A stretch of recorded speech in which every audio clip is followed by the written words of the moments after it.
Sí, compártelo. Sí me logra escuchar. ¿Perdón? Sí me logra escuchar a mí. Lo que pasa es que tengo una pregunta, no con respecto a las participaciones, que la tengo completa, sino con respecto al informe. Si puedo preguntar. Sí, dale, pregúntame. Ya, ustedes en el video lo que es el diagrama de división, la cual está la curva de punto burbuja y el punto rocío, pero ahí usted también te pide un diagrama de temperatura versus volumen. Ujú. Sí, sí. Es un diagrama de campana de saturación. No, no. En el video te muestran los dos diagramas, el de temperatura de el de punto de ebullición y el otro que es el de temperatura versus volumen. Al inicio te muestran el de temperatura versus volumen, luego te muestran la tabla con todos los valores que ellos procesaron y luego te grafican el diagrama de punto de ebullición, que es el TXY que yo les hice en clase. Ustedes tienen que poner los dos diagramas, el de temperatura versus volumen, para ustedes comprender cómo se comporta el sistema de destilación cuando tenemos una mezcla de 4 mililitros, qué pasa a los 2 mililitros, qué pasa a los 3 mililitros, cuándo comienza a aparecer el tolueno, cuándo desaparece el ciclohexano. Ese es el diagrama de temperatura versus volumen.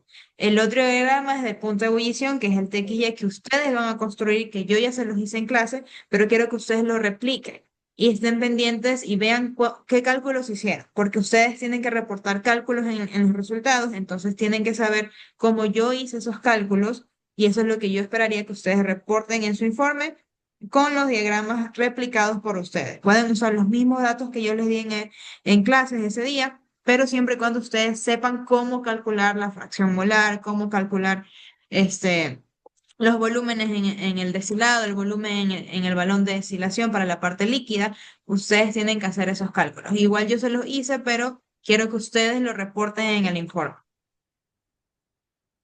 Ya, disculpe otra consulta más que lo interrumpa. Ya, en esa temperatura versus volumen tengo que contar las dos, ¿verdad? El ciclohexano, como hay una parte en el video donde explica que primero aparece ciclohexano, después ya no desaparece, sino que como que comienza ya a formarse lo que son el tolueno y después va así siguiendo largo. Eso es lo que ustedes quieren en implicación de cálculo, ¿verdad?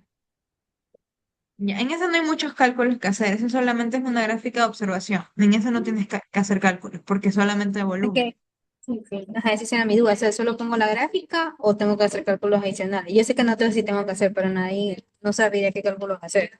Por eso le digo. No, o sea, en el reporte tú pones todos los cálculos que haces, no es que lo haces por separado. Entonces, tú pones los cálculos del diagrama de punto de ebullición, los pones ahí. En el de temperatura versus volumen no hay cálculos, entonces no los pones en el informe, pero sí quiero que estén todos los cálculos del otro diagrama. Ah, ya, Y en, sí, y ya, en muchas gracias. resultados pones las dos gráficas. Ya, eso sí, ya entendí. Ya, muchas gracias. Listo, estamos 11 personas conectadas. Mira, ya podemos comenzar, chicos. Natalie, puedes encender la cámara y comenzamos con tu participación.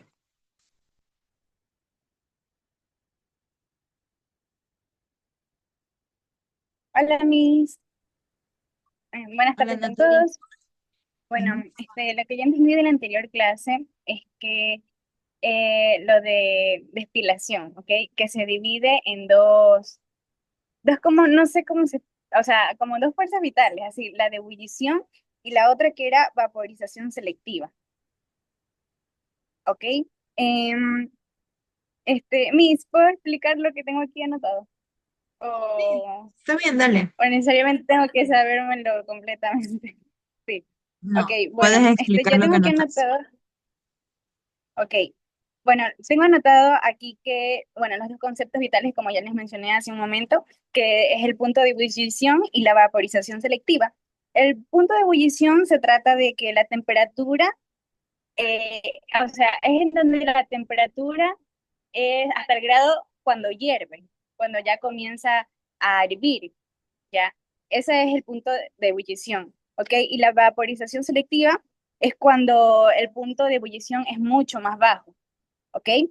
Luego también tengo aquí qué diferencias que existen entre las destilaciones, porque hay destilación simple y destilación fraccionaria, ¿ok? La destilación simple es cuando la diferencia del punto de ebullición es mayor, no sé si estoy mal, Miss, corríjame aquí, a 30 grados centígrados. Está bien. Sí, ¿verdad? Ya. Y la fraccionaria es cuando es menor a 30 grados centígrados. Ok. Y aquí tengo algo, una nota importante, ¿ya?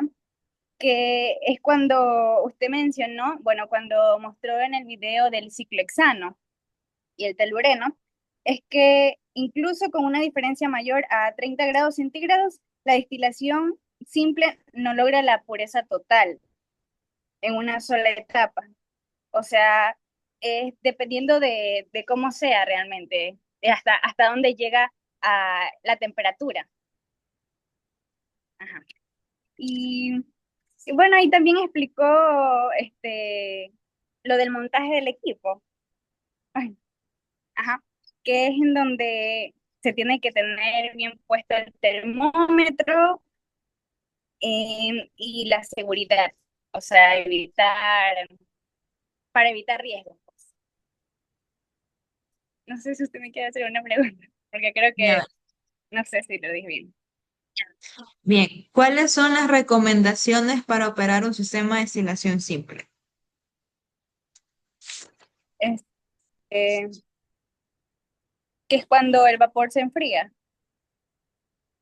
No, no, no. Las recomendaciones, tipo, ¿hasta dónde debo llenar el balón de destilación? Si debo evaporar por completo la muestra para tener un rendimiento del 100%, o debo, eh, cómo debo hacer las conexiones en el condensador. Todas esas son las recomendaciones. Mm, no sabría explicarlo. Ya, mi pregunta es, si yo quiero destilar una mezcla, tengo mi balón de destilación, ¿qué pasa si yo lo lleno por encima de la boca del esmerilado? Es recomendable llenarlo hasta el tope. No, ¿Por qué no? no es recomendable porque podría salir al momento de que comienza a ebullirse. ¿Ya? Ujú. Y eso ¿Qué no sería más? recomendable. Claro, porque Sería existiría que se puede salir y ¿a dónde caería? al lugar de donde se está calentando. Ya, recuerda que es un sistema totalmente cerrado porque tienes el balón y el balón está conectado a lo que sería un codo de destilación y el codo de destilación está conectado a un condensador. Entonces no se regaría o se vertería la solución en la plancha donde se esté calentando, sino que ¿dónde caería? Es un sistema completamente cerrado.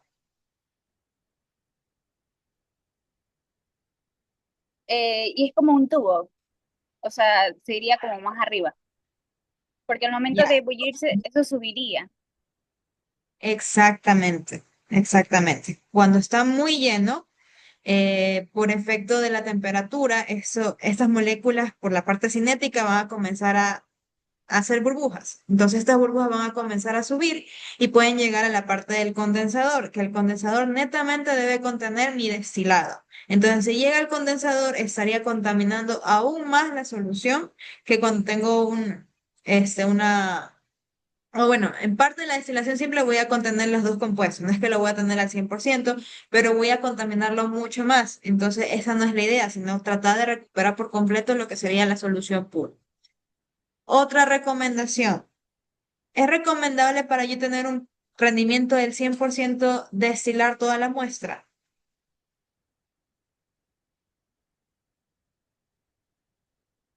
Mm, para que se concentre más, Sí, ¿es recomendable o no es recomendable?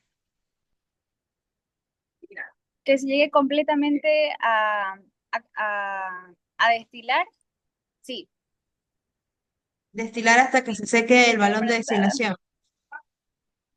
¿Sí me escuchó? Hola. Hola, ¿me escuchas? Decía si es recomendable destilar hasta que se seque por completo el balón de destilación para tener un rendimiento del 100%, destilar todo y aumentar el rendimiento de la destilación.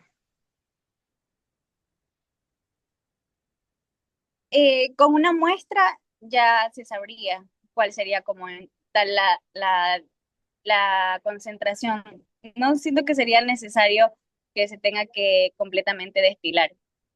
¿Por qué? Ay,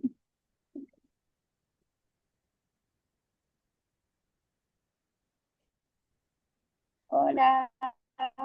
¿Por qué no tendrías que destilar por completo Sí. la muestra?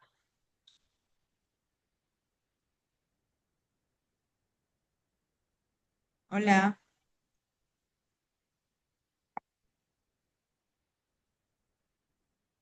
hay problemas de conexión. ¿Por qué no tendrías que destilar por No agarra completo bien la internet. muestra? Es que no estoy en la biblioteca.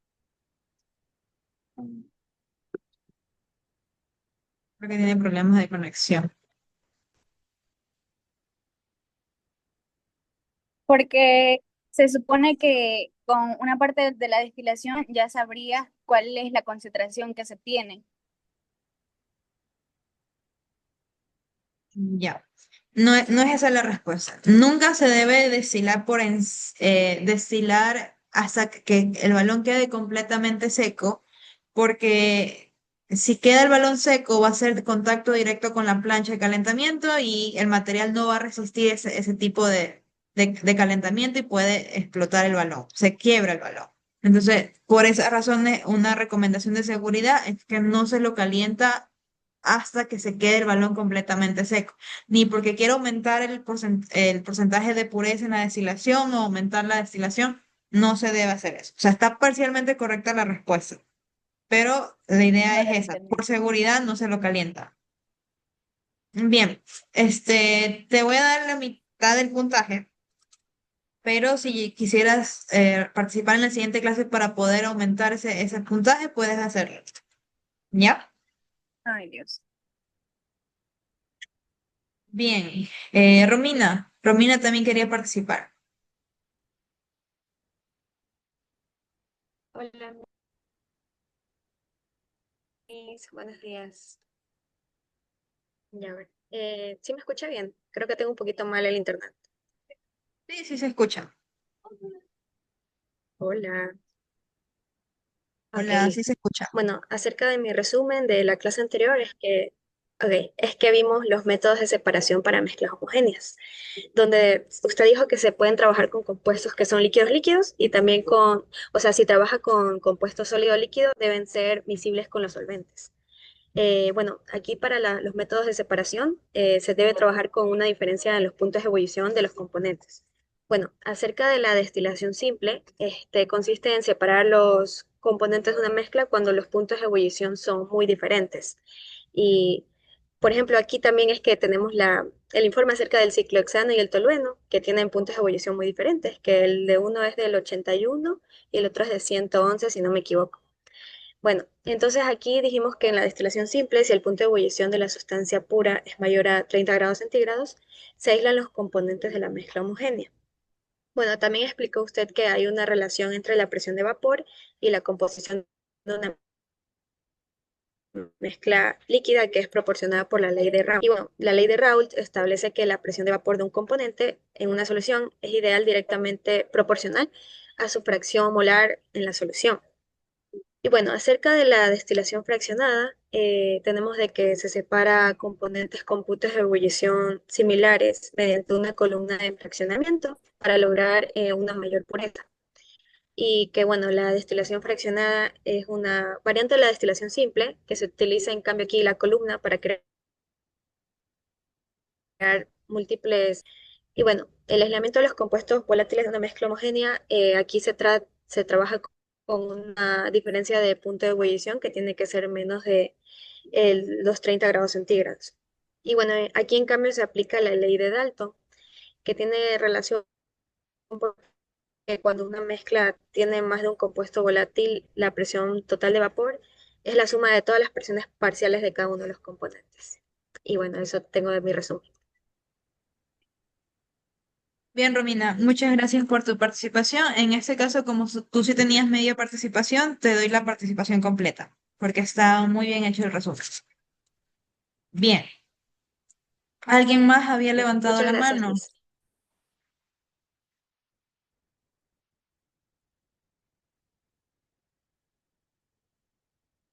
¿Quién más va a participar? ¿Alguien más había levantado la mano? Yo mis, eh, Sí, María Los Ángeles Echeverría. Sí, dale. me va a hacer preguntas. Hola.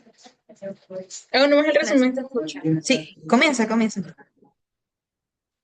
Ok, bueno, se habló también, se habló sobre la destilación simple y la destilación fraccionaria. Hablamos primero, vamos a explicar un pequeño concepto que es destilación. Destilación tal vez es una técnica de separación que se utiliza en diferentes puntos de ebullición y permite separar, purificar e identificar, y así poder identificar las sustancias. Tenemos como primer punto la destilación simple, que esto se da entre 25 a 30 grados. Es un método de separación que se utiliza cuando los componentes tienen una mezcla con puntos de ebullición diferentes. Estos son mezclas que tienen pocas impurezas y es lo que permite realizar. No, hay un proceso que cumple, que es cuando se calienta la mezcla, el componente con menor punto de ebullición se evapora primero, el vapor se condensa y se recoge un líquido, que esto ya debería ser líquido puro. También está la destilación fraccionaria, que es cuando se da entre menor de 25 a 30 grados. Aquí ocurre cuando los puntos de ebullición son muy cercanos. Así se quiere una separación más precisa y pura. Ocurre aquí en una columna de fraccionamiento que tiene platos, que en estas columnas ocurren las evaporaciones y las condensaciones. También se habló sobre el punto de burbuja, que es una temperatura al cual la mezcla empieza a formar vapor. También se mencionó el punto de rocío, que es cuando la temperatura a la que el vapor empieza a condensar.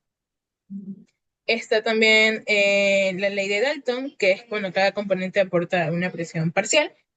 También está la ley de Raoult, que la presión de vapor depende de la fracción del componente en la mezcla. También está, bueno, se mencionó también algo sobre los azeotropos. Ujú. Si no mal recuerdo, de eso, Sí, que, del bueno, punto dice que son mezclas que no se azeotrópico. separan completamente, Ujú. que dice que no se separan completamente por la destilación. Yo vi como que varios ejemplos de lo que es azeotropos y son el agua o el etanol. Ya, y bueno, eso. Bien, perfecto. Me agradó bastante tu participación, porque además de lo que yo les presenté ese día en clases, les mencioné que existen componentes que a pesar de que puedo dibujar un diagrama TXY, no tengo una curva perfecta para el punto de burbuja y tampoco puedo ver una curva perfecta para el punto de rocío, sino que muchas veces por las diferencias entre las estructuras y la diferencia entre sus solubilidades, y las fuerzas intermoleculares que actúan entre estos componentes, yo obtengo que son moléculas que son no semejantes, como el agua y el etanol. Entonces, al momento de mezclarlas, yo no tengo una curva perfecta, sino que tengo un punto azeotrópico. De manera que el rango del punto de ebullición yo no lo manejo entre los puntos de ebullición de los componentes puros, sino que puedo incluso estar por debajo del punto de ebullición del componente más volátil o por encima del componente más pesado. Entonces, esa es la diferencia en trabajar en un punto azeotrópico. Y les mencionaba también que muchas de estas aplicaciones, cuando tenemos ese tipo de mezcla, los podemos llevar por destilación fraccionada o incluso por otros métodos de separación, como es la absorción, para llegar a purezas por encima del punto azeotrópico. Bien, María, me gustó bastante tu participación, no tengo ninguna pregunta, tienes los 5 puntos. Bien. Listo. Recuerden, chicos, que todavía pueden recuperar sus notas. Todavía tengo personas que no tienen participación. ¿Alguien más que quisiera participar el día de hoy? Vamos a hacer una participación más. Miss, yo. Bien, perfecto. Hola. Hola, Brian. Puedes Doy un comenzar. resumen de la Ujú. destilación simple. Sí, Ok, ¿qué es? Es un método de separación de una mezcla líquida con puntos de ebullición muy diferentes, una diferencia mayor a 25 o 30 grados. ¿Cómo funciona? Se calienta la mezcla, el componente con punto mayor de ebullición se evapora y el vapor se condensa en otro recipiente. Esto sirve para separar líquidos poco volátiles de líquidos muy volátiles, purificar agua o solventes, separar mezclas sencillas y ya. La destilación fraccionaria, ¿qué es? La destilación fraccionaria, ay, espérese.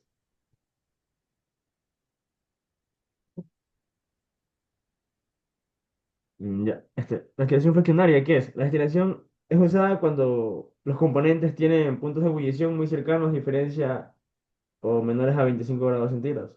Esto funciona igual que la simple, pero se usa una columna fraccionaria que permite múltiples evaporaciones y condensaciones internas. Esto logra una mejor separación. Como dije, sirve para separar mezclas complejas de varios líquidos, separar hidrocarburos en refinerías y obtener solventes de alta pureza. Una diferencia entre estas dos es que la simple sirve para separar mezclas fáciles y puntos de ebulliciones muy distintos, mientras que la fraccionaria, mezclas difíciles con puntos de ebulliciones parecidos, usando una columna para mejorar la separación. Y eso. ¿a qué se asemeja una columna de destilación fraccionada? Hablábamos de lo que era plato teórico. Entonces, cada plato teórico correspondía ¿a qué? Una mejor separación de líquidos. O sea, la eficiencia de la Ujú. columna se mide en platos teóricos. Entre más platos es igual a una mejor separación de líquidos. Correcto. Y en el video, ¿te acuerdas que cuando hablaban de los platos teóricos, eh, indicaban que cada plato teórico era una destilación simple, ¿verdad? Mm, mm. Entonces, si yo aumento el número de platos teóricos, cuál es la ventaja que obtendría en una columna de destilación fraccionada? Eh, que permite separar muchas destilaciones internas, lo cual es una separación más eficiente. Ya, en términos de pureza, ¿qué pasa con la pureza del destilado? Mm, ahí me cogió mis. ¿Aumenta o disminuye la pureza en una columna de destilación fraccionada? Ya. Y entonces sería eso. Si una columna de destilación fraccionada es como decir múltiples destilaciones simples, cada una representando un plato teórico, ¿qué pasa con el destilado? ¿Es más puro o tiene mayor contenido de impureza? Ari, repítamelo, por favor.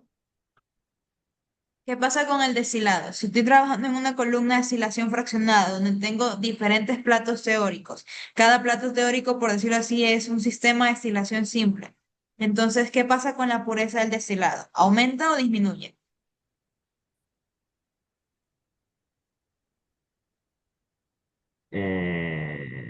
Aumenta, Te veo inseguro. ¿Por qué aumenta? porque se llena con perlas de vidrio o anillos ¿cómo era? Ya, ¿y qué hacen esos anillos? Aumenta el área del contacto. ¿Ya? Ujú. Y ya. Bien, está bien. Aumenta la pureza de la destilación porque con esos anillos aumento el área de contacto, por lo tanto retengo mayor cantidad del componente más pesado y puedo separar el componente más volátil. Entonces, una ventaja de lo que me dijiste es que puedo trabajar con sistemas con puntos de destilación muy pequeños. Bien, entonces, otra pregunta para no dejarte con la mitad de la nota. ¿En qué tipo de o sea, tengo mezclas homogéneas y mezclas heterogéneas? En este sistema, ¿qué tipo de mezcla estoy trabajando? Y con respecto a la ley de Raúl y ley de Dalton, ¿qué puedo decir? ¿Es aplicable este tipo de leyes para este tipo de mezcla? Mm, eh, en las soluciones ideales, cumplen perfectamente la ley de Raúl. En las no ideales, no la cumplen con la ley de Raúl. ¿Pero qué tipo de solución es? ¿Una solución homogénea o heterogénea? Son homogéneas. ¿Ya? ¿Y la ley de Raúl se aplica a soluciones homogéneas o heterogéneas? Hmm, Si tengo una muestra de agua con sal, es una solución homogénea. ¿Se aplicaría la ley de Raúl ahí? Solo la ley de Raúl solo es aplicada a sistemas homogéneos. Y por eso te digo, si tengo una solución de agua con sal, es una solución homogénea, ¿aplicaría la ley de Raúl? Agua con sal. Agua con sal. Mm, sí, ¿Por qué no, sí? no, no, ¿Por qué no? no, porque puede ser por la mucha diferencia de la polaridad Diferencia en y polaridad. también por interacciones débiles.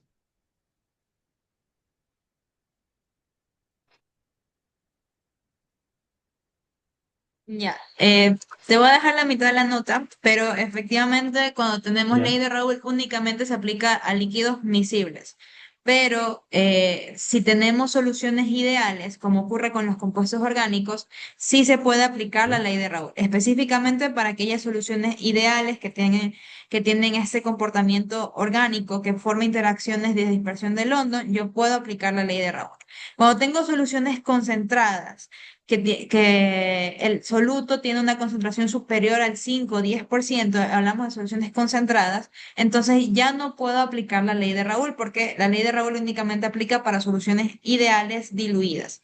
Entonces, si tengo una solución de agua con sal, a pesar de ser una mezcla homogénea, las fuerzas de dispersión que se producen son ion-dipolo. Entonces, esta diferencia de fuerzas intermoleculares ya me contrarresta el efecto de que tengo soluciones ideales que tienen fuerzas de dispersión del hondo.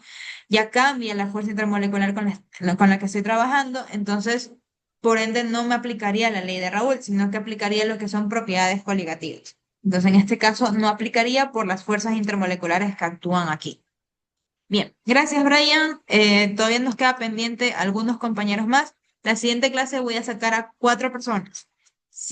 Hay como 6 personas que no tienen nota. Entonces, verán ustedes quién participa primero, de lo contrario se quedan sin cupo y se quedan con esta nota mínima. Bien, entonces vamos con la clase del día de hoy. Como les mencionaba, la clase de hoy es corta, entonces esperemos terminar temprano para salir temprano. Bien, no sé si estoy grabando, si está grabando. Bien, entonces lo que nos toca ver el día de hoy, chicos, es que si bien comenzamos la clase pasada con lo que es destilación simple, hoy vamos a ver otro tipo de destilación, que es destilación por arrastre de vapor. Exactamente como habíamos dicho la clase pasada, trabajamos con mezclas homogéneas, mezclas miscibles entre sí, que esa solubilidad que tiene esas componentes no me permite trabajar en un rango de punto de ebullición, que a diferencia de mezclas que son no miscibles, ya no trabajo con rangos, sino que trabajo con los componentes puros de cada uno. Y es más, ni siquiera aplicaría una destilación simple, sino que trabajaría con una decantación porque como tengo diferencias de solubilidades, obtengo dos fases heterogéneas. Entonces, en una destilación por arrastre de vapor, ahora nosotros trabajamos con ya no ponemos en contacto ambas muestras, sino que como vemos en el sistema, tenemos un balón de destilación que tiene netamente agua. Como su nombre lo indica, vamos a calentar esa agua para generar vapor. Entonces aquí vemos que en ese lado del balón de destilación tenemos un tubo de seguridad para permitir el escape del gas y no se sobrepresiona el balón de destilación. Y por otro lado tenemos un tubo que me permite generar como una conexión hacia un balón de destilación de 3 bocas. Entonces, en ese balón de destilación, ese tubo conecta ese balón para permitir el ingreso del vapor. Y tenemos aquí contenido lo que sería, bueno, en este caso es una muestra orgánica que es menta, y todas estas matrices vegetales contienen compuestos de interés. Y muchos de ustedes me lo mencionaron cuando hicieron su presentación de anteproyecto de la hidrodestilación, donde aquellos componentes que están contenidos aquí tienen aceites esenciales o algún compuesto de interés que yo lo puedo extraer por arrastre de vapor. Entonces, el vapor ingresa a lo que sería mi balón de destilación y por efecto de la temperatura, ¿qué va a pasar? Como el vapor está caliente, al aumentarle yo la temperatura, aquellos componentes volátiles que se encuentran contenidos en ese balón se van a calentar y por ende se van a evaporar en conjunto con el vapor. Entonces, si tengo vapor de agua y tengo lo que sería una muestra orgánica, no van a ser miscibles entre sí. Entonces, a pesar de que yo estoy arrastrando con el vapor esos componentes volátiles, nunca se van a mezclar porque son no miscibles.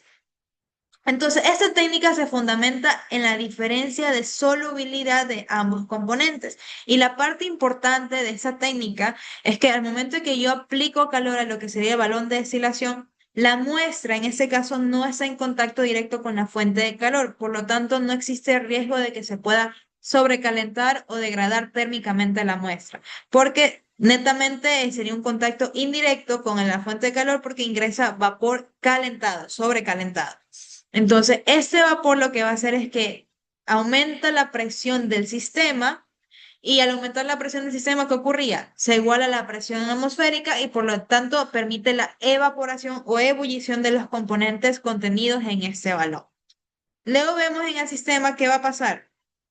Sale el vapor en conjunto con los componentes volátiles que contiene la muestra, ingresa a este codo de destilación e ingresa a un condensador o refrigerante que tiene forma serpentín. Si se dan cuenta, es envuelto, entonces se lo conoce como condensador serpentín.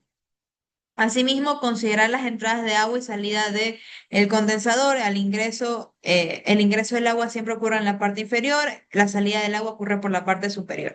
Pero ¿por qué ocurre que tenemos ese tipo de condensador en forma de serpentín? ¿Por qué no utilizamos el condensador recto o el condensador de bolas?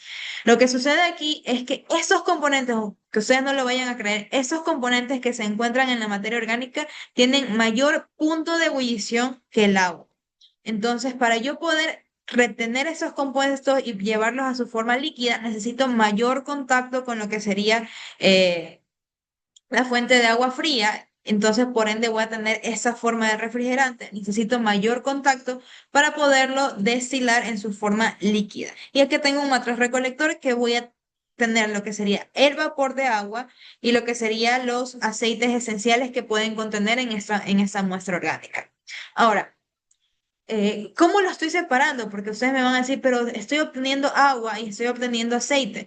Entonces estoy contaminando la muestra. No, no la estás contaminando, porque al tener estas diferencias de solubilidades, el agua, como es más denso, se va a depositar en la parte de abajo del vaso, mientras que el aceite se va a depositar en la parte de arriba. Y ahí podemos aplicar una de las técnicas de separación que vimos al principio del curso, la decantación. Por diferencia de densidades, esta muestra que yo recolecto aquí lo puedo llevar a un embudo de decantación y lo separo. Y obtengo nuevamente lo que sería el aceite esencial y lo que sería el agua que en un principio utilicé para generar el vapor. Ahora, un punto súper importante de esa técnica es que, si se dan cuenta, muchos de esos compuestos volátiles, ustedes me van a preguntar a qué temperatura ebullen estos compuestos. Entonces, resulta que yo les había mencionado de que el punto de ebullición de esos compuestos ocurre por encima del punto de ebullición del agua. Es decir, si tengo timol, carbacrol, limoneno, eugenol, que son compuestos activos de algunas plantas aromáticas, pueden destilar en 150, 120, 200 grados centígrados. Muchos se preguntarán, entonces, ¿cómo yo obtengo esos compuestos? ¿Cómo yo los extraigo si el punto de ebullición del agua es de 100 grados centígrados y el vapor va a estar a 100 grados centígrados? ¿Cómo yo lo extraigo? Entonces, aquí viene una parte de la teoría que es súper buena y que ya la vamos a ver más adelante, que hablamos de, a ver, que recordemos un poco. Punto de ebullición habíamos dicho que es cuando la presión de vapor igual a la presión atmosférica. Entonces, la ley de Dalton me decía que las presiones se pueden sumar para darme la presión total del sistema. Entonces, al ser líquidos inmisibles, aquí no aplico la ley de Raoul, porque la ley de Raoul únicamente aplicaba para líquidos que se mezclan entre sí. Aquí no aplica la ley de Raoul, pero ¿qué pasa con la presión parcial que ejerce cada componente en ese balón de destilación? Lo que ocurre es que al ser no miscibles, la presión parcial es exactamente la presión de vapor del componente puro. Entonces, el agua tendrá su presión de vapor, el aceite esencial va a tener su otra presión de vapor y en lugar de hablar de una presión parcial porque existe una concentración de un compuesto que es miscible entre sí, en este caso no aplicaría, sumaría directamente las presiones de vapor de cada compuesto puro, es decir, la del agua y la del aceite. Entonces, al momento de que yo lo sumo, la presión total va a ser va a aumentar mucho más rápido para llegar a la presión atmosférica. Por lo tanto, puedo obtener esos componentes, aceites esenciales que bullen a temperaturas muy altas, los puedo obtener a temperaturas de 100 grados centígrados. No necesito llegar a la temperatura de 200 grados para poderlos obtener, sino que trabajo a 100 grados centígrados y por efecto de la ley de Dalton puedo obtenerlos a menor temperatura. Entonces, esa es la técnica de destilación por arrastre de vapor o como también ustedes habrán escuchado, la hidrodestilación.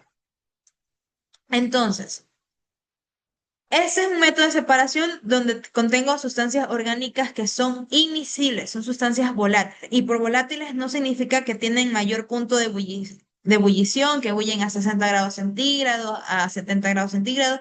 Por volátiles nos referimos a que son compuestos livianos. Entonces, al momento de hacer contacto con lo que sería el vapor de agua, eh, al momento de hacer contacto con lo que sería el vapor de agua, estos compuestos son livianos y por lo tanto van a evaporarse en conjunto con ese vapor de agua para poderlo nuevamente recolectar en ese matraz. Entonces son orgánicas porque son volátiles porque son livianas. Entonces me permite separar estas sustancias volátiles que son immiscibles, utiliza un generador de vapor para permitir el arrastre de lo que sería ese vapor a través de las moléculas no polares que contienen la fase orgánica o la muestra orgánica. Y al final lo que obtengo o la aplicación directa para obtener de ese método es producir aceites esenciales. Entonces, también se puede utilizar para la purificación de sustancias y como les mencionaba, como hay sustancias o materia orgánica que es muy sensible a la degradación térmica, entonces al no tener contacto directo con lo que sería el vapor de agua, puedo evitar esa degradación. Existe otra técnica que contiene tanto lo que sería el solvente, que sería el agua, junto con la muestra orgánica. En este caso estaríamos afectando un poco la degradación térmica, pero habría que estudiar cuál es esa materia orgánica. Si se puede degradar con la temperatura, entonces es preferible trabajar con ese método. Si no se degrada con la temperatura o puede soportar temperaturas un poco más altas, entonces puedo trabajar con la hidrodestilación, que es una trampa de Clevenger, y es la que ya mismo les voy a mostrar. Bien, entonces al final, ¿qué es lo que obtenemos? Recuerden que no solamente generamos vapor de agua, sino que el vapor de agua al estar en contacto con toda esa materia orgánica puede tener tanto componentes polares como no polares. Y aquellos que son polares se van a quedar contenidos en el agua o en el vapor que vamos a condensar, mientras que aquellos no polares son los que van a concentrarse como aceites esenciales. Y estos aceites esenciales generalmente son terpenos, terpenoides, que específicamente son monoterpenos y sesquiterpenos. Y estos compuestos son los responsables del aroma que le otorgan a lo que sería el aceite esencial. ¿Qué voy a contener en el agua? En el agua puedo tener aldehídos, cetonas, alcoholes, todos aquellos componentes que son polares con el agua. Entonces, al final lo que obtengo no es netamente agua, sino un agua floral.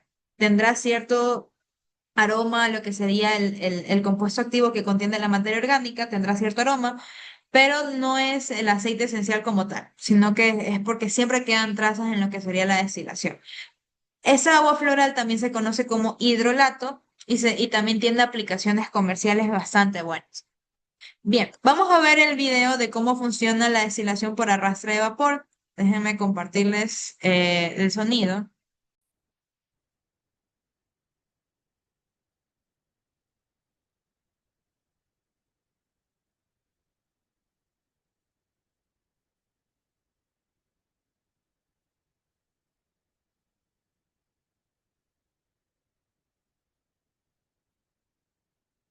Eso.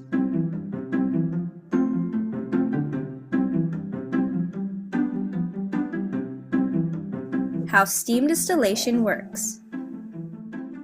Most essential oils are produced by steam distillation. Steam distillation was invented around 1000 AD by Persian alchemist and healer Avicenna. It has been practiced for thousands of years since then and is still one of the best ways to take freshly harvested.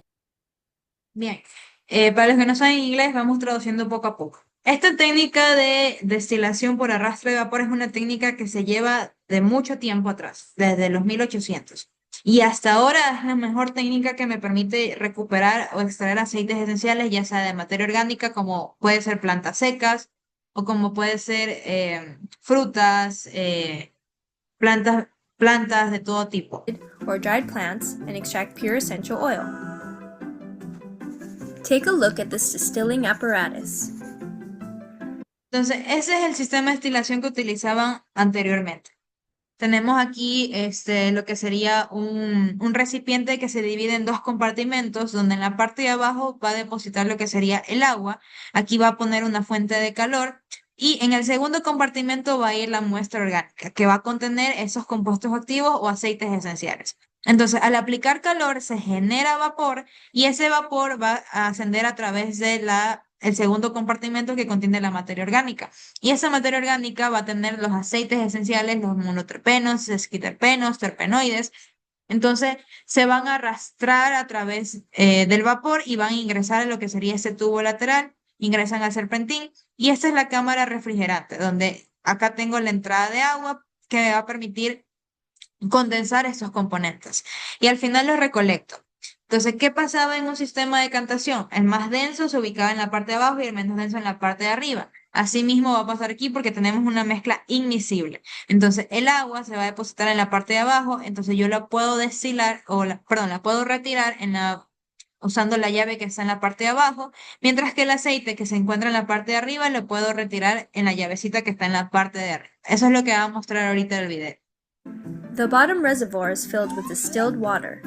Above is an alembic chamber that holds the plant material, often called biomass.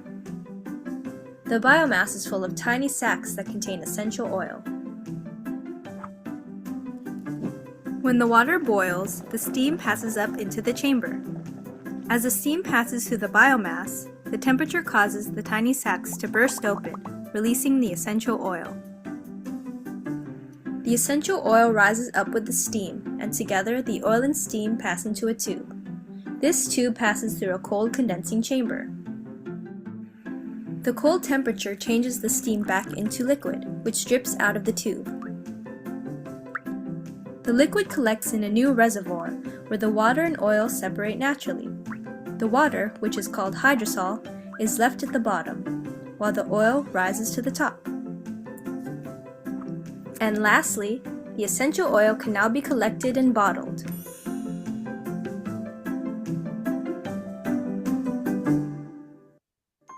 Bien, entonces ahí recolectó el aceite esencial. Pero quizás ustedes me dicen, pero los aceites esenciales son carísimos. Efectivamente, porque la técnica de destilación por arrastre de vapor es una técnica que me cuesta tiempo, demanda tiempo. Cuando ustedes arman el sistema, pueden demorarse 4 horas y aún así tener 2 mililitros del aceite esencial. Pero es porque depende del contenido de aceite esencial que tenga cada materia orgánica. Por ejemplo, del clavo de olor puede tener un contenido entre el 5 al 8%, el anís estrellado también puede contener en un 3 al 5%. Entonces, por ejemplo, yo puedo triturar 5 gramos de anís estrellado. los trituro para ejercer mayor contacto, lo trituro. Hago la técnica y solamente voy a contener 1 mililitro.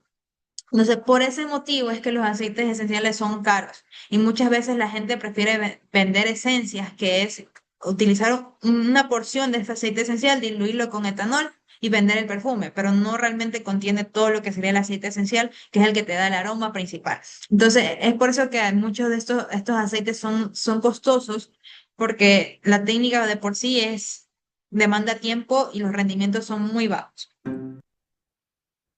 Entonces, hablando de los aceites esenciales, todos los aceites esenciales podemos encontrarlos en plantas aromáticas que tienen una composición bastante compleja, porque yo les mencionaba que no solamente tengo compuestos orgánicos volátiles, sino que también puedo contener compuestos polares.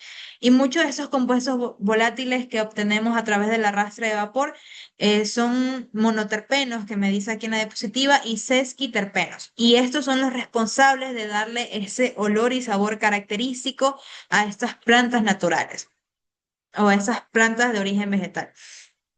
Entonces, es importante siempre considerar cuál sería la complejidad química de estos aceites esenciales, cuál es la temperatura máxima a la que podemos trabajar en un sistema de hidrodestilación, si podemos trabajarla con agua, si podemos trabajar con qué otra sustancia no miscible para evitar la evaporación de sus componentes polares. Y mucha parte de la calidad del aceite esencial que vayamos a contener va a depender de la muestra orgánica, cuál es el origen de esta muestra vegetal y del proceso de extracción. Yo les mencionaba al inicio que teníamos el sistema de laboratorio, que puede ser un balón de destilación, un balón de destilación de 3 bocas, y luego teníamos el matraz que me permite recolectar esa destilación. Ese sistema es principalmente útil cuando tenemos muestras que se degradan con la temperatura. Pero aquí tenemos otro tipo de sistema de hidrodestilación, donde tenemos una trampa de Clevenger. Ya no tenemos los 3 balones, sino que únicamente tenemos un balón que va a estar combinado con el agua y lo que sería la muestra vegetal. Antes de continuar, la muestra vegetal siempre debe que hacerle un pretratamiento, en este caso triturarla lo más pequeño posible para poder tener mayor área de contacto y permitir la separación de los aceites esenciales. Entonces, tanto el aceite, perdón, tanto la materia orgánica como el solvente, que sería agua, van a estar contenidos en el balón y el balón va a estar sumergido en lo que sería la plancha de calentamiento. A diferencia del otro que evitaba esta degradación orgánica, aquí tengo que cuidar si puedo hacer este tipo de procesos y que no me degrade lo que sería la materia orgánica cuando trabaja a temperaturas de 100 grados centígrados. Entonces, ¿cómo funciona este sistema? Este sistema o trampa de Clevenger tiene 2 bocas. De boca esmerilada, que va a estar conectado con el balón de destilación, y el otro que va a contener una llave que yo voy a abrir. Entonces, ¿cómo funciona? Comienza a evaporarse el vapor junto con lo que serían los aceites esenciales, ingresan a través de esa tubería, ingresan a lo que sería ese vaso, este vaso boca ancha que tenemos en la trampa de Clevenger, y comienza a ascender en su forma de vapor a través del serpentín. Por efecto del serpentín, lo que va a pasar es que se va a condensar porque tengo mayor temperatura, porque tengo una diferencia de temperatura muy alta, porque tengo agua fría, y luego comienza a condensarse. Y en lugar de caer por acá, cae directamente a lo que sería el segundo tubo fino, que es donde tengo la llave de paso. Entonces caería de ese lado. De manera que voy a observar ahí directamente la fase acuosa y la fase orgánica, que sería el aceite esencial. La fase acuosa yo les mencionaba que se conoce como hidrolato. Entonces, como el hidrolato va a tener mayor densidad, porque está compuesto netamente de agua y todos los componentes polares de la mezcla, el hidrolato va a tener mayor densidad y por lo tanto se va a colocar en la parte de abajo. Mientras que el aceite esencial, que tiene menor densidad, se va a colocar en la parte de arriba. Y la ventaja de tener esta llavecita de aquí es que yo la puedo abrir y separar lo que sería el hidrolato del aceite esencial. Entonces, cuando yo ya veo que estoy llegando al aceite esencial, cierro la llave y evito el paso del aceite esencial que se combine con el hidrolato. Ahora, otro punto importante aquí es que tenemos ese brazo de aquí que es diagonal en la trampa de Clevenger, y me preguntarán si tiene una función. Sí tiene una función. Porque lo que ocurre aquí es que ese brazo lateral que se encuentra en la parte de aquí va a comenzar a llenarse. Mientras más nosotros nos demoremos, que será 1 hora de destilación, comienza a llenarse el brazo que se encuentra aquí, el tubito que está conectado a la llave de paso, comienza a llenarse. Este tubo lateral también comienza a llenarse y cuando ocurre que los dos alcanzan el mismo nivel, acá vamos a tener una presión de vacío. Por lo tanto, todo eso que estaba contenido en este brazo va a comenzar a recircularse. Entonces, esta es una ventaja del sistema porque eh, voy a tener una recirculación continua del agua o del vapor con el que estoy trabajando. Entonces, recircula hasta que yo puedo saturar por completo el agua con todos esos componentes polares. Recircula.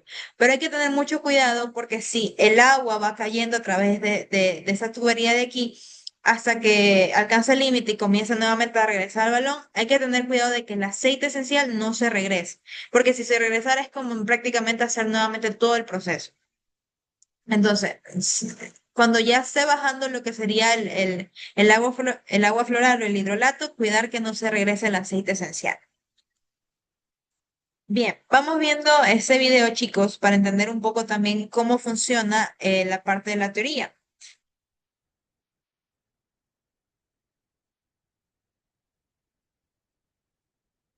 La práctica que voy a presentar trata acerca de la obtención de aceites esenciales mediante destilación por arrastre de vapor con el equipo Clevenger. Los objetivos de esta práctica son, por una parte, la propia instalación y manejo del equipo Clevenger y, por otra, una aproximación a los fundamentos físico-químicos de esta técnica.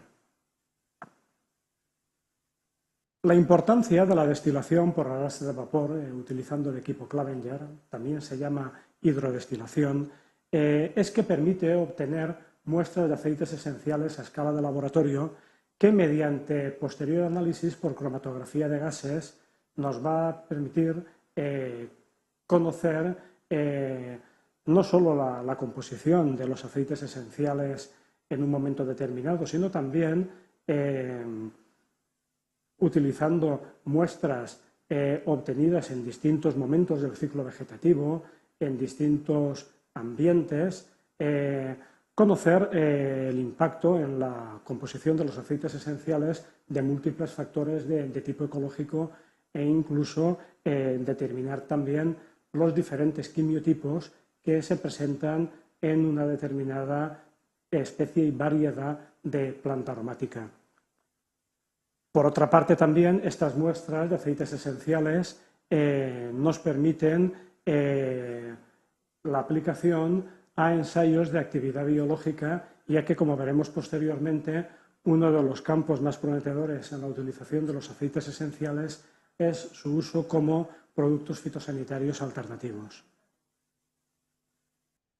Los aceites esenciales se definen como el conjunto de sustancias relativamente volátiles que pueden ser extraídas de numerosísimas especies vegetales por 3 métodos. En primer lugar, el más ampliamente utilizado y el más conocido, la destilación por arrastre de vapor, que se emplea, pues, por ejemplo, en tomillo, romero, lavanda.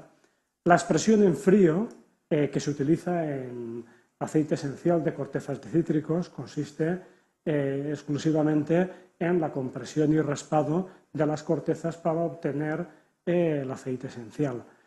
Y, por último, la técnica denominada enfleurage, que se emplea para obtener, por ejemplo, perfumes de jazmín, de rosa, sustancias muy delicadas que han de obtenerse en frío, y para ello lo que se hace es macerar el material vegetal, las flores en este caso, en un medio graso del que posteriormente, mediante extracción con un disolvente adecuado, se obtiene la esencia. Las principales aplicaciones de los aceites esenciales pueden referirse a 3 campos importantes. En primer lugar, la perfumería y la aromaterapia, por ejemplo, pues en el caso de la múltiple variedad de lavanda que tenemos.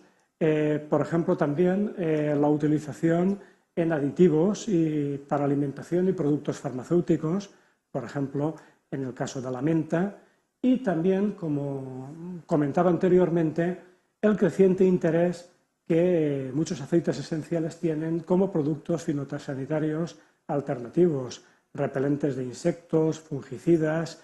Es el caso, por ejemplo, de la Artemisia absinthium o ajenjo común o de la albahaca, el Ocimum basilicum. Los componentes de los aceites esenciales son productos del metabolismo secundario de las plantas. Desde el punto de vista químico, son de naturaleza muy variada, pero merecen particular atención los denominados terpenoides. Los terpenoides son un conjunto también muy amplio y variado de sustancias cuyas moléculas tienen en común el que están formadas por unidades de isopreno. Cuando tenemos moléculas formadas por 2 unidades de isopreno, es decir, con 10 átomos de carbono, tenemos los monoterpenos, como por ejemplo el geraniol. Si son 3 las unidades de isopreno, tendríamos los sesquiterpenos, como el farnesol, y aunque con menos importancia en la composición de los aceites esenciales, tendríamos los diterpenos, triterpenos y al final politerpenos, que serían sustancias formadas por un amplio número de unidades de isopreno.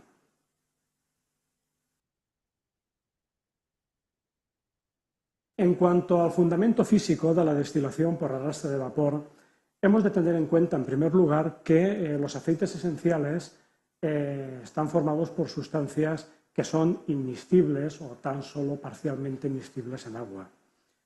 Cuando nosotros procedemos a la ebullición de una mezcla de líquidos, si estos líquidos son inmiscibles, las presiones de vapor son aditivas. Como la ebullición se produce cuando la suma de las presiones de vapor se iguala a la presión exterior, a la presión atmosférica, esta aditividad de las presiones parciales trae como consecuencia que, en este caso, los componentes de los aceites esenciales van a separarse, van a hervir a una temperatura inferior a la que hervirían si fueran sustancias puras, de manera que pueden destilar conjuntamente con el vapor de agua. Es el caso, por ejemplo, del alcanfor, que como sustancia pura tiene una temperatura de ebullición de 204 grados centígrados y que por destilación con arrastre de vapor de agua podemos separarlo.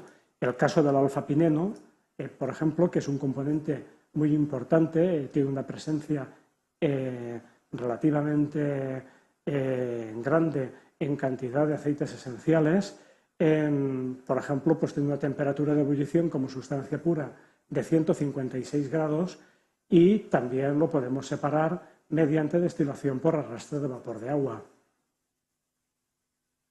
A nivel industrial, el esquema de un destilador, de los que se utilizan a nivel de campo, estaría formado por un depósito en el que el vapor de agua puede circular a través del material vegetal, de modo que ese vapor es capaz de arrastrar también los vapores de aceite esencial. Esa mezcla de vapor de agua y vapores de aceite esencial condensan y entonces, precisamente por la inmiscibilidad a la que me refería anteriormente, ese aceite esencial que habitualmente es menos denso que el agua, va a quedar en la parte superior formando una fase que por decantación va a ser fácilmente separable. Por la parte inferior vamos a poder separar la fase acuosa o hidrolato, que también es un producto de interés. De esta manera se obtienen pues aceites esenciales de amplio uso, tanto en perfumería, como comentaba anteriormente, como en aditivos para perfumería y farmacia. Por ejemplo, pues la lavanda, el eucaliptus, la menta o el romero. A nivel de laboratorio, que es lo que nos ocupa en la práctica que vamos a realizar, el equipo Clavenger consta básicamente de una manta calefactora con un balón lo que sería en sí el cuerpo del equipo Clevenger y el refrigerante. Vamos a ver más detenidamente cómo funciona. En el matraz tenemos el material vegetal con el agua.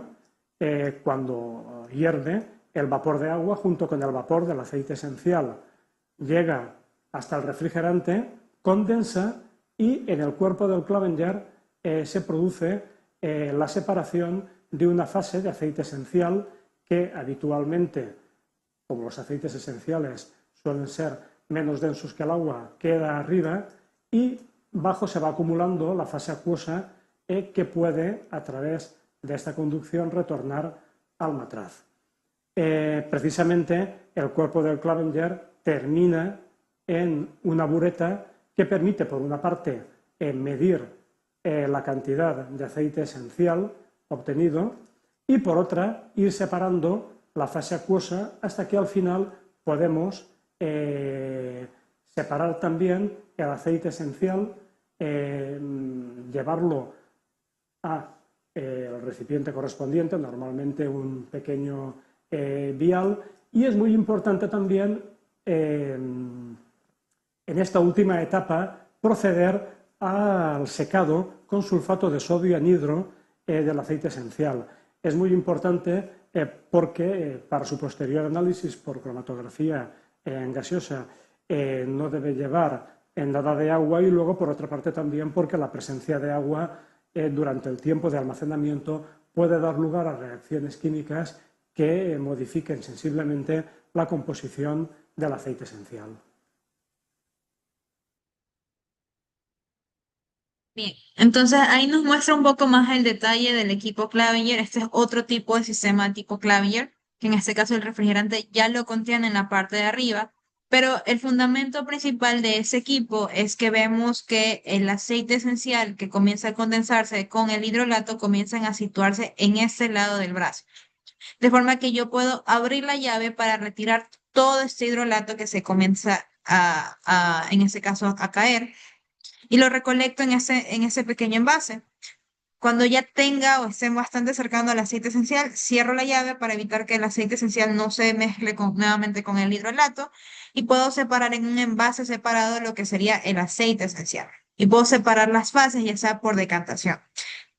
Y si se dan cuenta, ese tubo es bien finito, porque la idea es hacer un proceso de decantación aquí mismo en este sistema, no necesitar de un embudo de decantación, porque el contenido de aceite esencial que se destila es muy pequeño, entonces un embudo me quedaría muy grande y no podría observar las fases. Entonces, la forma de este tubo finito se da específicamente para poder yo observar las dos fases y al momento de cerrar la llave, hacerlo justo cuando ya esté por salir el aceite esencial. Entonces, por eso se da esa forma que es bien finita de ese lado de la llave. Entonces, un poco antes de ver esa parte de la teoría, quiero mostrarles que existen diferentes tipos de trampa Clevenger. Generalmente el que vimos en el video es el más común porque los aceites esenciales son menos densos que el agua y por lo tanto vamos a ver que este bracito lateral que tenemos aquí en la imagen va a ser así diagonal. Entonces, el hidrolato se va a depositar en la parte de abajo, este comienza a llenarse y como el hidrolato o el agua es más pesado, va a tender a recircular a través del balón hasta que comienza nuevamente la destilación del vapor de agua. Entonces, ese es el más común por el hecho de que los aceites esenciales se depositan en la parte de arriba. Pero hay otro tipo de sistemas, a veces vienen graduados, a veces no vienen con las escalas, entonces no puedo medir qué es la cantidad que yo destilé, pero hay otro tipo de sistemas que el brazo lateral, ese de ahí que vimos de manera diagonal, se encuentra ahora acostado de forma horizontal y justo se encuentra en la parte de arriba de la parte donde está más grueso lo que sería la trampa de Clevenger. Entonces, ¿por qué ocurre eso? Aquí, en cambio, es lo contrario. Si existiera que los aceites esenciales son mucho más densos que el solvente que estoy utilizando, que puede ser el agua, si son mucho más densos, ahora los aceites esenciales se van a depositar en la parte de abajo. mientras que el solvente menos denso va a estar en la parte de arriba, de manera que la recirculación lo haría justo a la misma medida que llegue el solvente menos denso y se recircula en la parte de arriba. Mientras que aquí el aceite esencial yo lo puedo retirar y lo puedo recuperar sin mezclarlo con lo que sería el solvente menos denso. Ese es otro tipo de trampa en el caso de que no trabajemos con agua, sino con otro tipo de solvente. Pero el más común es la que nosotros vimos en el video, la que se muestra en la pantalla. Y para efectos de mediciones, lo ideal siempre es conseguir el que tiene graduaciones, para nosotros decir cuánto hemos destilado en mililitros del aceite esencial.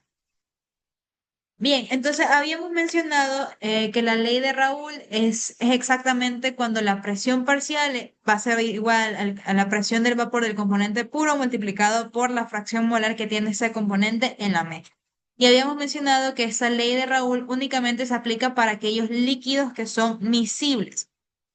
Mientras que cuando son líquidos inmiscibles ya no dependemos de la fracción molar, sino que cada componente va a ejercer una presión de vapor que corresponde a la presión de vapor del componente puro. Entonces la presión parcial en este caso de un componente I va a ser igual a la presión de vapor de ese componente I puro, ya no en una mezcla. Entonces la ley de Raoult únicamente se aplica para líquidos admisibles, tal como vimos en el sistema de destilación simple, mientras que para líquidos inmiscibles, que en este caso estamos hablando de una destilación por arrastre de vapor, no aplicamos ley de Raoult. Pero sí que podemos aplicar la ley de Dalton. Y la ley de Dalton me dice que la suma de esas presiones parciales me da la presión total del sistema. Entonces, la presión total en este caso va a estar dado por la presión de vapor de los componentes puros que existen en la mezcla. Por ejemplo, la presión de vapor del componente A, la presión de vapor del componente B, hasta la presión de vapor del componente puro I. Entonces, como son líquidos inmiscibles, la ley de Dalton me dice lo siguiente. ¿Y qué va a pasar? Si lo vemos en una gráfica, tenemos una mezcla de bromobenceno y agua. De manera separada, el bromobenceno a condiciones ambientales, que son 760 torricelli, podemos decir que la temperatura de ebullición es de aproximadamente 158 grados centígrados, según la escala que vemos aquí. El componente puro, la temperatura de ebullición del componente puro, que sería el bromobenceno, es 158. Mientras que en el agua, a condiciones ambientales, la temperatura de ebullición es de 100 grados centígrados. Ahora, ¿qué pasa si tenemos una mezcla inmiscible de agua y bromobenceno? Al sumar yo sus presiones de vapor individuales de sus componentes puros, la presión total del sistema va a aumentar y por lo tanto voy a llegar mucho más rápido a condiciones ambientales a la temperatura de ebullición. Por lo tanto, a 760 torricelli vemos la curva de la mezcla de bromobenceno y agua y ahora el punto de ebullición disminuyó por este efecto de que las presiones de vapor son las de sus componentes puros y por lo tanto llego más rápido a la presión atmosférica para alcanzar el punto de ebullición. Por lo tanto, ya no sería 100 grados centígrados ni 158, sino que sería a 98 grados centígrados. De forma que puedo yo destilar el bromobenceno a menor temperatura que si lo hubiera hecho por un sistema de destilación simple, llegando hasta a temperaturas de 260 grados centígrados, por encima de 258 grados centígrados. Entonces, esa es la ventaja de un sistema de destilación por arrastre de vapor aplicando la ley de Dalton. Puedo trabajarlo a menores temperaturas y obtener una mezcla de ambos componentes, incluyendo el componente más pesado que tiene mayor punto de ebullición. Bien, entonces vamos a ver ese último video para comprender también cómo funciona un sistema de destilación de vapor. Aquí también me hablo un poco de los conceptos que ya les he ido mencionando, así que vamos a ver ese video. Steam distillation. This method is used to separate the substances which are steam volatile and insoluble in. Aquí tenemos otro sistema de destilación de vapor. Igual que vimos al inicio, tenemos un balón de destilación, tenemos un tubo de seguridad para evitar que no se sobrepresione el balón en la parte de adentro y tenemos unas conexiones que me permiten el paso del vapor hacia lo que sería la materia o el compuesto a destilar. Entonces, aquí se ve un compuesto líquido, lo que va a pasar es que como ambos son inmiscibles entre sí, pero al aumentar la temperatura del sistema, aumento la presión de vapor, aumento la presión total del sistema, ambos se van a destilar y se van a condensar a través de este refrigerante y lo podemos recolectar en un matraz. Entonces, ese método se basa en separar sustancias donde tenemos sustancias insolubles en agua y que contiene compuestos orgánicos volátiles. Water. This method based on the fact that a liquid boils at a temperature when its vapor pressure becomes equal to the atmospheric pressure, and the vapor pressure of a mixture of two immiscible liquids is equal to the sum of the vapor pressures of the individual liquids.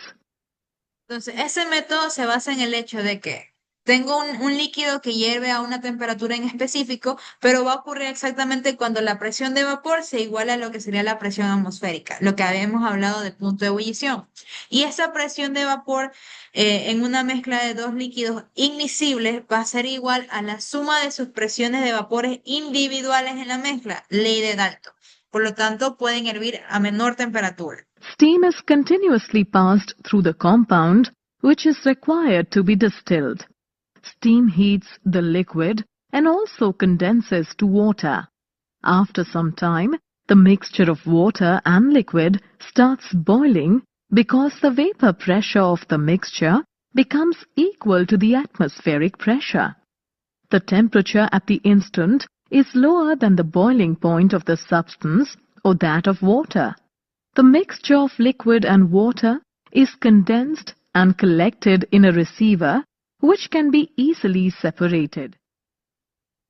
Bien, entonces nuevamente el vapor pasa a través de esta mezcla que se va a destilar o ese compuesto que se va a destilar y como el vapor está más caliente, es un vapor sobrecalentado, va en este caso a calentar el líquido y vamos a obtener lo que sería el arrastre de vapor de estos componentes volátiles para luego condensarse a lo que sería en el refrigerante. Después de un tiempo, ambos se van a condensar y vamos a tener una mezcla de agua con el líquido que tiene el mayor punto de ebullición. Entonces, la temperatura a la que ocurre esto o la que ebulle la temperatura, perdón, la temperatura a la que va a ebullir el compuesto, en este caso va a ser menor a su temperatura de ebullición del componente puro, debido a que tenemos este efecto del arrastre de vapor de agua. Ambos van a caer en ese matraz de destilación y se van a separar, se van a recolectar y luego las vamos a separar. Bien, chicos. ¿Hasta ahí alguna pregunta de la clase del día de hoy?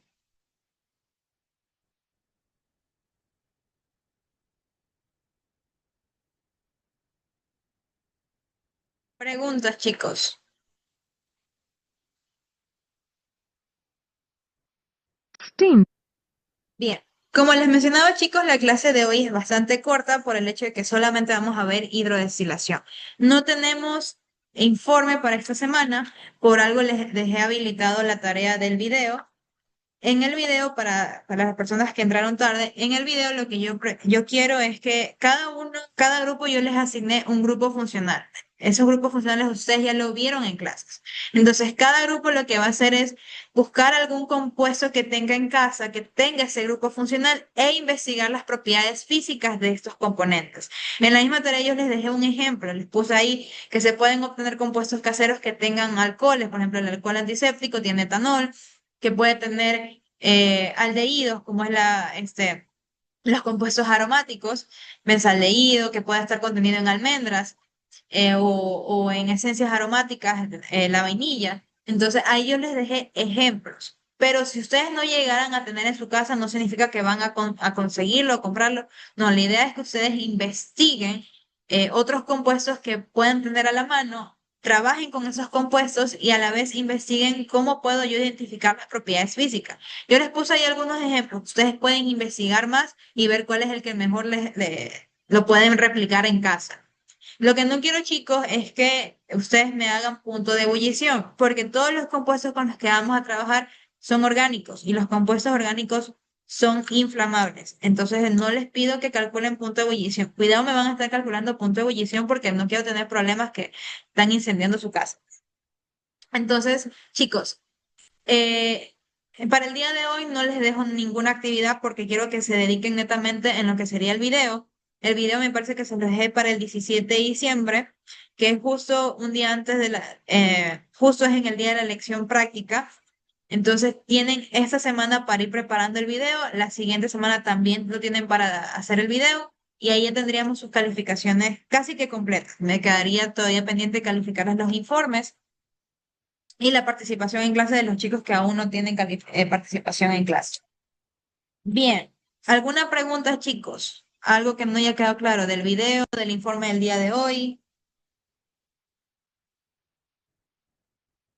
Miss, disculpen, no es respecto al video ni a lo otro, es respecto a la lección práctica. ¿Qué pasa si no tienes computadora y solo tienes teléfono? Em, Necesito que tengas los dos dispositivos. No sé si podías prestarle a un compañero algún celular, pero necesito que o estés trabajando en el celular, pero también necesito que otra cámara te esté enfocando. O le pides a tu mamá el celular y te lo llevas a la universidad ese día, pero sí necesito que tengan los dos dispositivos. Mm, Ok, Miss, gracias. sí. ¿Alguna otra pregunta, chicos? Bien, para recordarles que la siguiente semana tenemos la última mini lección, el último control de lectura, que corresponde a todo lo que hemos visto hasta ahora.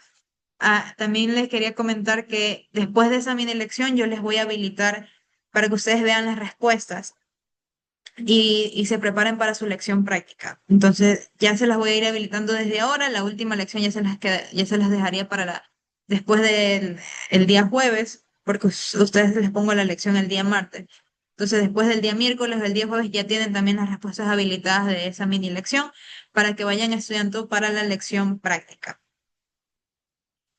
Sobre el proyecto, sí, ¿tienen preguntas acerca del proyecto?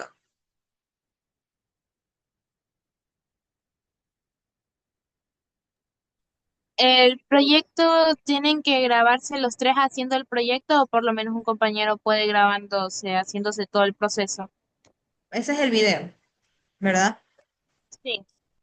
Ya, para el video no es necesario que estén todos los compañeros ahí en el mismo sitio, sino que, por ejemplo, se pueden dividir. Alguien que haga la parte experimental, el otro que explique la parte teórica y el otro que explique los resultados de la experimentación. Sí me gustaría que se graben, yo las pueda ver, identificar en el video para que vea cómo interactúan ustedes, pero no es necesario que estén los tres juntos. Cada uno puede separarse, hacerlo en distintas partes, pero al final quiero que estén los tres en un solo video, sin estar los tres juntos. A eso me refiero, en un solo sitio. ¿Sí me expliqué? O no, me perdí ahí. Sí, Miss. Bien, Una última cosita. Es en inglés este video, ¿verdad? el video El es en de español, experimento. el proyecto es en inglés, pero el Ok, proyecto, la exposición la van a hacer al final del semestre junto con el profesor de la teoría. Entonces ahí se les va a calificar en inglés. ¿Cuándo es la fecha que vamos a exponer sobre el proyecto? Ya, esa probablemente sea la semana después de exámenes. Aún no les tengo fecha sobre la exposición del proyecto, pero probablemente sea después de exámenes. Nosotros ya nos quedan dos clases. Sería la siguiente, la práctica, la clase número 8 que sería cromatografía, y el 17 de diciembre, que sería la lección práctica. De ahí en adelante ya no tenemos clases, sino que nos vamos a dedicar a los proyectos. Pero esas fechas se las debo. Yo se los estaré comunicando por aula virtual. ¿Alguna otra pregunta, chicos?